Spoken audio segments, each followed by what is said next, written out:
doesn't love a good craft brewery? Well, in St. Pete we have a lot of those, and today I'm at one of my favorites, Bayboro Brewing. Hi, I'm Brittany Renew, a real estate advisor and host of the St. Pete Soul podcast. Today I'm excited to take you behind the scenes at Bayboro, and we get to talk with owner James Coleman and get a tour of the facility. If you know me, you know that I'm gluten-free and I love a good cider, and I think they have the best ciders in town. So let's go check it out.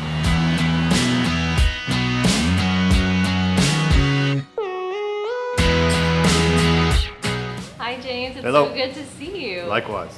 So I don't know if you remember, but you were on my podcast in 2020. Yep. So it's been over 2 years. Yeah. And you're actually the second episode I ever did. Yeah. That was awesome. Yeah, which I don't want to go listen to that audio quality.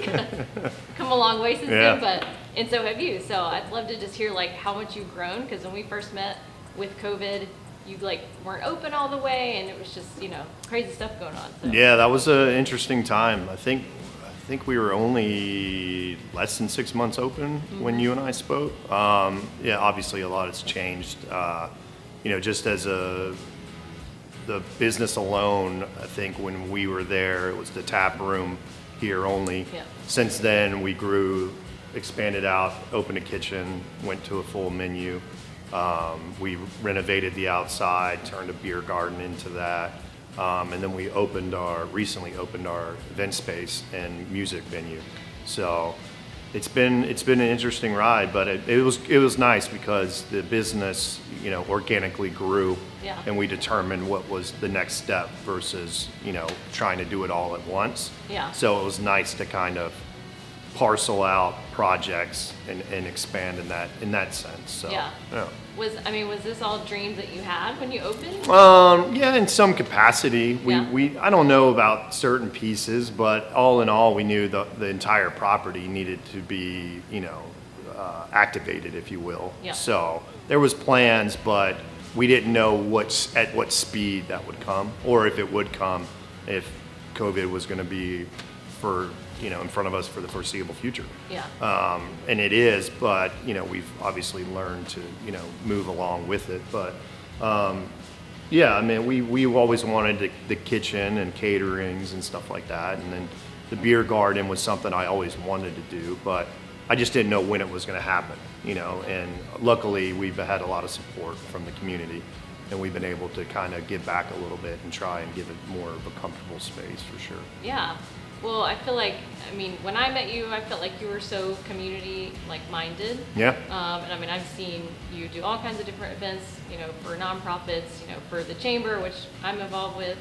Talk a little bit about how much the community has supported you, and just how you're able to use the space for that. Yeah, I give Mike over at $3 a lot of credit. He's kind of mentored and guided me on, best practices of things that he's done that's worked, and calling it a communal space has always been something that even when you and I first spoke, the four walls and obviously beer is available for anybody that wants to have support, wants to activate the community with a charitable cause, and it seems to kind of bring people together, which I was hoping it would.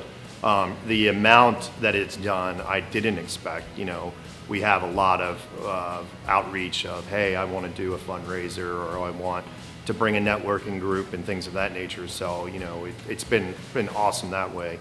And I've met a lot of great folks between yourself, the Sherrys of the world with Hearts and Hope, Tim that I'm working with veterans. We recently, put beds in homeless vets that are going back to the working force. The VA's helped them get into a home. We've helped furnish it, and so money we've raised, through the year has gone towards that. So it's been real interesting. It's definitely, veterans obviously is close to my heart, but other charitable organizations have come out and we've supported them as well. So yeah, it's been fun. Very cool. Yeah. Well, and you have your event space, which it's an amazing space. It's large. You got the stage, you've got the kitchen, which now you have the catering kind of all in one. What kind of events have you been able to have? Yeah, we got our first weddings in the 1st of December. We've done corporate events. We've done the chamber events. We've done rehearsal dinners. We've done, any array of events, as well as, like I said, music. We try to, support the local music scene. They need a lot. We are an arts community, and I believe that the musical arts needs a little bit more support. So we try to push that along as well too. So yeah, it's been nice. So what would you say, like, what's your favorite thing about having this place? Oh gosh, my favorite thing? I'd probably say is the network the friends that I've made along the way. I've met some really neat people like yourself and others that, have expanded my horizons, and it's given me the opportunity to do things that I never thought I could do. And some of the communal aspirations that I have for supporting the community that I thought would stay in this four walls, and it's kind of branched out even further. Yeah. So it's been neat to kind of take baby steps in that regard for sure. Yeah, and I think, like, with me having the podcast, what I hear so much is that our small business community supports each other. Absolutely. So much, and you kind of alluded to that with Three Daughters. Like, how have you seen, like, the Warehouse Arts District and everyone, like, right here, kind of come together and support each other? Yeah, immediately alone, in the WADA, there's a ton of companies, like everything from Sly to Concrete to my landlord. He has a business that they've been here for 60 years plus. Yeah. Lucan's has been forever here. Or Puckett's, excuse me. The Chelsea just opened, which is a coffee shop. Love that. Yeah, and everybody, you got the Deuces, you've got Seven Seas now. Those guys, everybody's kind of come together, and we all talk with each other, and if we can do an event together, or if there's some kind of collaboration we can do.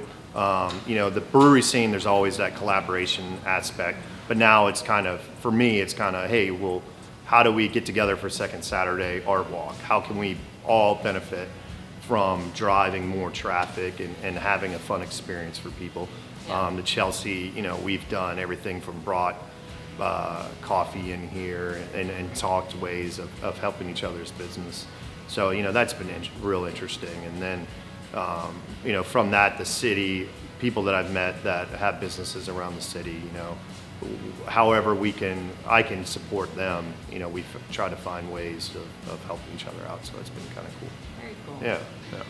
All right, so how many beers and ciders do you normally keep on tap at a time? Ciders and seltzers, it's 2 or 3 ciders, 2 or 3 seltzers. Beers, like right now we've got, I think, almost every tap full, so we're probably at like 25-ish beers.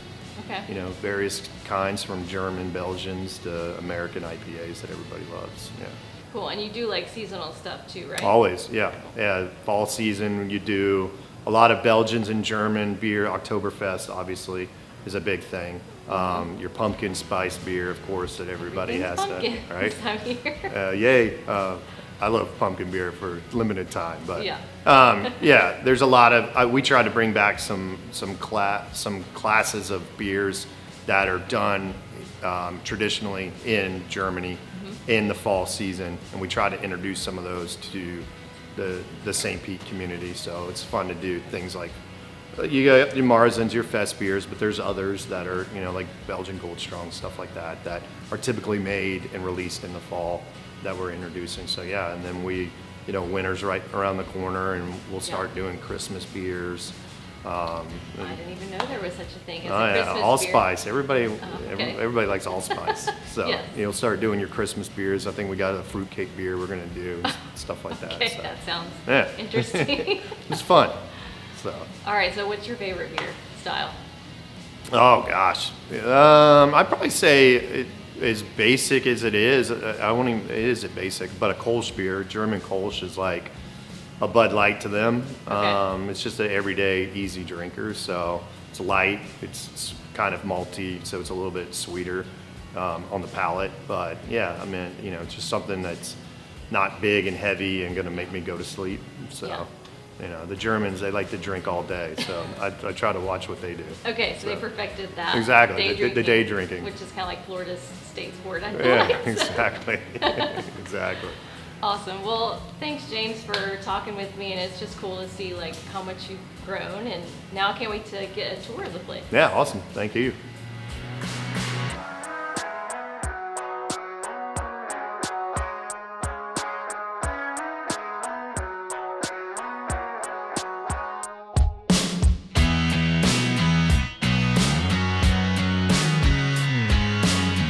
Yeah. All Yep. right, so Turn your glass on an angle like you got it. okay. Pull the handle. There you go. All the way to the top, or halfway, Yeah. whichever way you want. Look at that. Perfect. It's a poured cider. I'm a pro. So beer is the same thing, but you're trying to obviously pull a little bit of head off of it because that's the aroma is what makes the beer Yeah. when you first taste it. Nice. Look at that. First try. Looks great. Now, you're definitely a pro. And that's an Oktoberfest. Cheers. Cheers. They gotta get you to drink eventually.